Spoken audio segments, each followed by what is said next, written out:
ரேவா காண்டம் 95ஆம் அத்தியாயம். நாராயண தீர்த்தத்தின் பெருமை. ஸ்ரீ மார்க்கண்டேய முனிவர் கூறினார். அதன் பின்னர் ஒருவர் சிறந்த பத்ரிகாசிரமத்திற்கு செல்ல வேண்டும். மாமன்னரே, அனைத்து தீர்த்தங்களிலும் மிகவும் புண்ணியமானதும் சிறந்ததுமான தீர்த்தமாக இது முன்பு சம்புமூர்த்தியால் சிவபெருமானால் குறிப்பிடப்பட்டது. கிரீட்டின், அதாவது அர்ஜுனன், உமது சகோதரர் பல்குணன் என்றும் அழைக்கப்படுபவர் பரத வம்சத்தினரின் நன்மைக்காக அங்கே ஒரு சித்தராக திகழ்ந்தார். அவர் தெய்வீக தன்மைகள் கொண்ட நரன் என்பதை அறிவீராக. நரன் மற்றும் நாராயணன் ஆகிய இருவரும் நர்மதை நதிக்கரைக்கு வந்தனர்.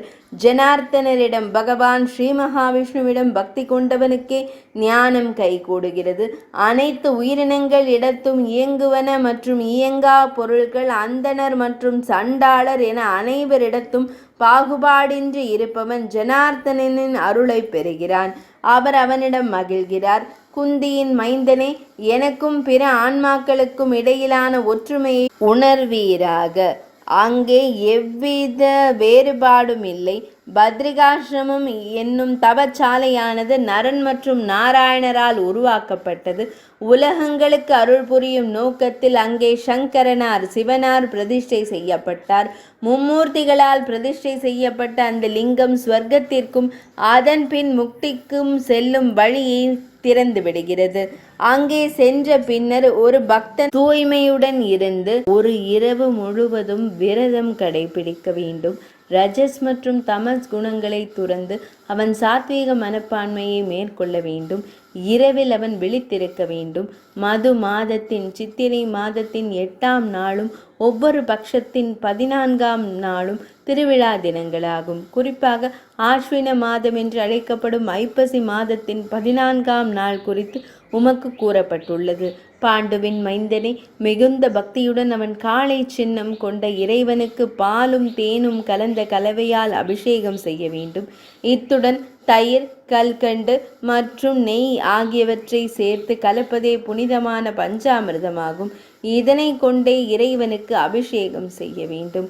ஒரு பக்தன் சிவபெருமான் சாஸ்திர விதிப்படி அபிஷேகம் செய்யப்படுவதைக் கண்டு அவரிடம் பக்தியும் பொறாமையின்மையும் கொண்டிருப்பானாயின் அவனது இருப்பிடம் இந்திரலோகத்தில் சிவபெருமானுக்கு அருகிலேயே அமையும். இதில் எவ்வித ஐயமும் இல்லை.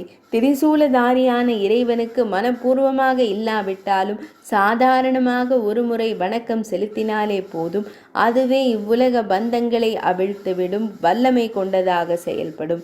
ஒரு பக்தன் பிரணவத்துடன் கூடிய நமச்சிவாய எனும் மந்திரத்தை இடைவிடாது ஜபிக்கும் பயிற்சியில் நிலை பெற்றுவிட்டால் அவன் அனைத்து சாஸ்திரங்களையும் கற்று தேர்ந்தவனாகவும் அனைத்தையும் செவிமடுத்தவனாகவும் அனைத்து நற்கர்மங்களையும் செய்து முடித்தவனாகவும் கருதப்படுவான்.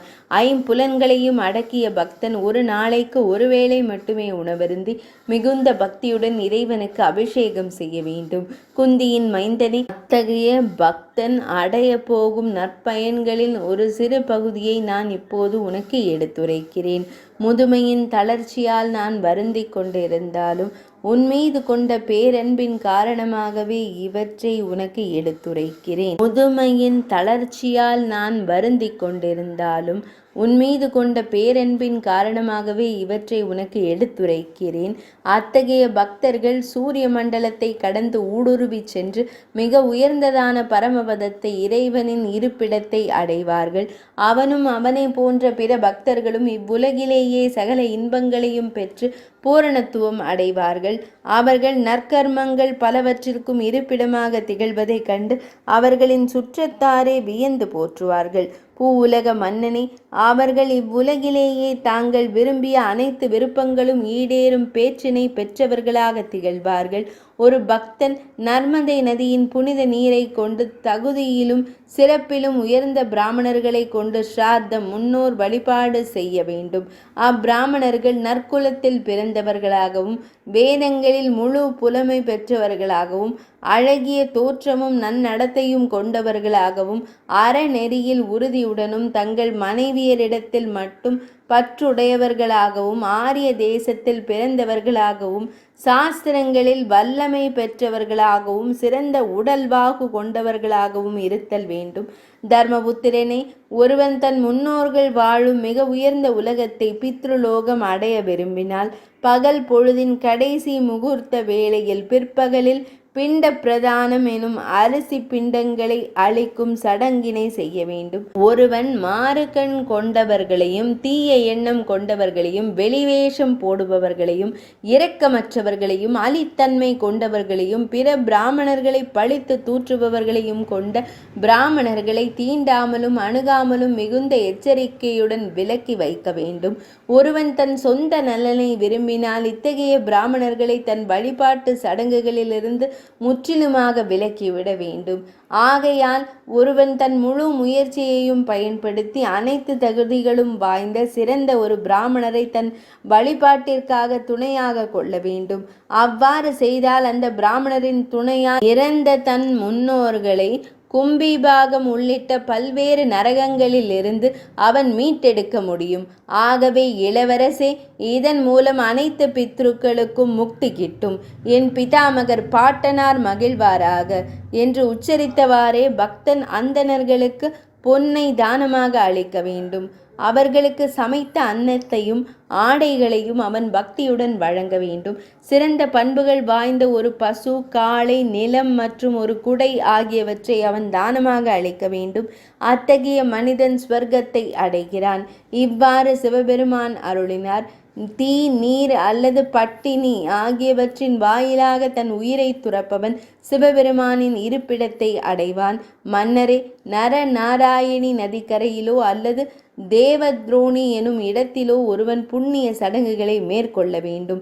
14 இந்திரர்களின் ஆட்சி காலம் முழுமையாக முடியும் வரையிலும் அவன் ஈஸ்வரனாரின் சந்நிதியில் வீற்றிருப்பான்.